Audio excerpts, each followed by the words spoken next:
Hey guys, it's Wanda and Danny from Crazy Days. So today I wanted to show you a little what we're doing in the kitchen. And yes, we're inside. We're not outside because it's, what? Like over 100 degrees outside. So that's one of the downfalls to an outdoor kitchen. But I'm going to show you what's going on in my kitchen today. Danny is using this apple peeler in order to peel Pears. But the pears have bad spots on them. When you get one of these hard, they get like hard places in it. And when you hit one of them, you as well finish it out by hand because it ain't gonna finish it. The pears are so soft. And we have a big blue bowl here, and it has our lemon juice and water to keep them from turning colors. Yeah. And so we're going to watch how he does this. I usually cut the top end off first, and I'll take it and stick the bottom end on the prongs, just like you would an apple. And then when I come around with it, I don't get no big hurry because the pears ripen from the inside out, and the heart part of it will be really soft, and you'll mess it up if you're not careful. And then when I do it and I take it off, I just go back and Finish it out. I finish it out. You know, there's a couple little places there where the pears are not perfectly round like apples are. And you know, you got a good little pear to put in the thing there. And it beats hand peeling all of them. Oh yeah, well, here's a prime example right here. When you see one of these that's all gnarly looking, they've been bitten by an insect like that, I'll show you what I'm talking about. Might as well just about hand peel it. You cut this end off of here. And you stick the other end on. You stick the other end. Don't stick that end on there. You stick the other end on, and when you start peeling, you'll see what happens there. It starts breaking it out in big chunks because those hard spots go all the way into the inside of the pear. Now here, I'm going to show you when I peel it off. So my knife won't even hardly cut though. It's like cutting a piece of wood. Like, it gets a woody kind of. You see how the little spots are there? I think it's what they call a codling moth or something like that. Yeah, some kind of bug. Leaves them spots. You gotta literally cut all of that out of there. Yeah, it's not good for putting in your jars. Because you put it in your jars, all you end up with is a piece of pear with like a piece of wood in the middle of it. And what happens when you try to eat them? Oh, it's hard to bite down on, just like a piece of wood. Not good at all. I mean, it ruins the whole experience of actually, eating a pear. But I mean, it's not that bad. It's a lot faster than sitting here doing all this by hand.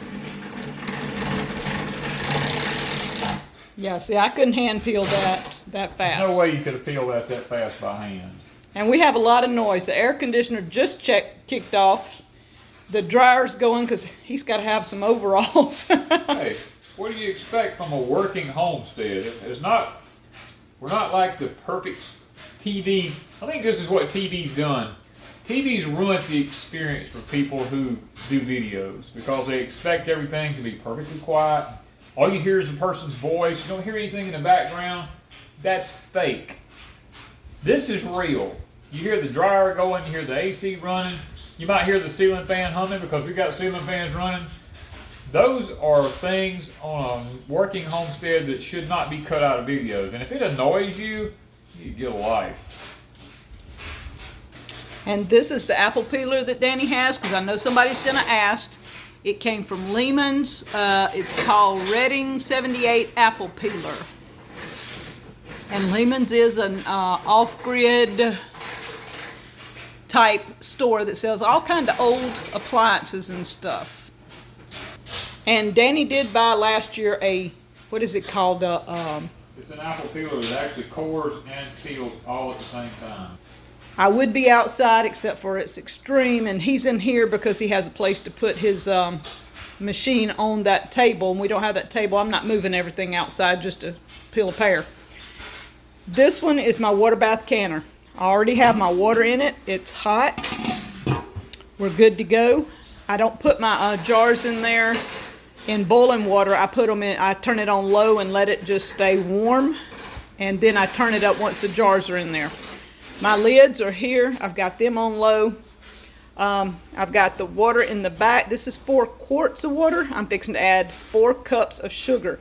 Now you can add honey to your pears, or you can leave them without anything in them. People have done that before, but check a book and find out who does what, because I usually add a touch of sugar. I like sugar in mine to help as a preservative. We work too hard for these pears. This right here, rubber mat, I bump down my jars instead of debubbling lots of times. I like to bump my jars and jiggle it around, and I use a spoon to kind of push the pears down in. We've got our lids and everything out. My jars are in the oven at 170, so they're hot. I'm fixing to make coffee. This little coffee maker, I put regular coffee in that little thing there so that you don't have to buy those little pods, just regular coffee. It is an E-Basics. The lid locks on. You mash the button, and in just a minute we'll have coffee. I have this water ready, and I'm adding lemon juice. And I just add a good sprouter and about half a cup or so of lemon juice to that, because that's where my slices are going to go in a few minutes. I have this pan here. I'm going over where Danny's at and taking some of the pears out and bringing them over here, and I'm going to be cutting the cores out and putting the slices over there. So this is my workstation across here. I just got the dishes cleaned, and I even got a fan. When it's hot, Wanda has a fan in her kitchen going.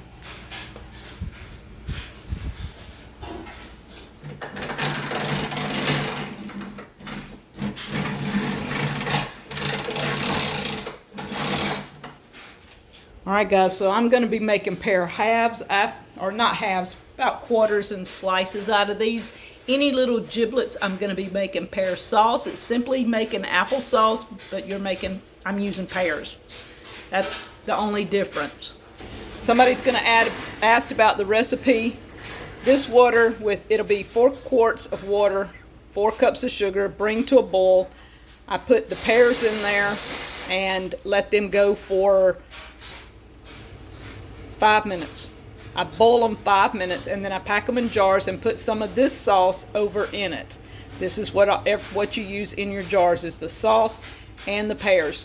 5 minutes in this at a soft boil, not a rapid boil, a soft boil, because you don't want to boil these pears to death. You get them in your jars. This is a 2010 Blue Book. Pears, we're going to go quarts, 25 minutes in a water bath canner. So 25 minutes for pears, according to the 2010 Ball Blue Book. Now all the years say the same thing. I've checked them. They're all giving you the same time. So Blue Books.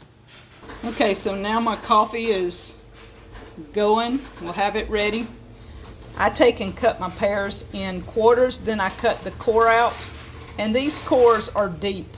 So you want to cut way down here and get that core out, or you're going to have a grainy substance in your jar. So cut deep, and you'll only have just a slice off the back left, but you do not want this part right here below that in there. You want to get all of it. So guys, Danny's telling me it's time for me to take these and get busy because he's running out of room over there. I got to play catch up, and I'll talk to you later. Thank you from Crazy Days.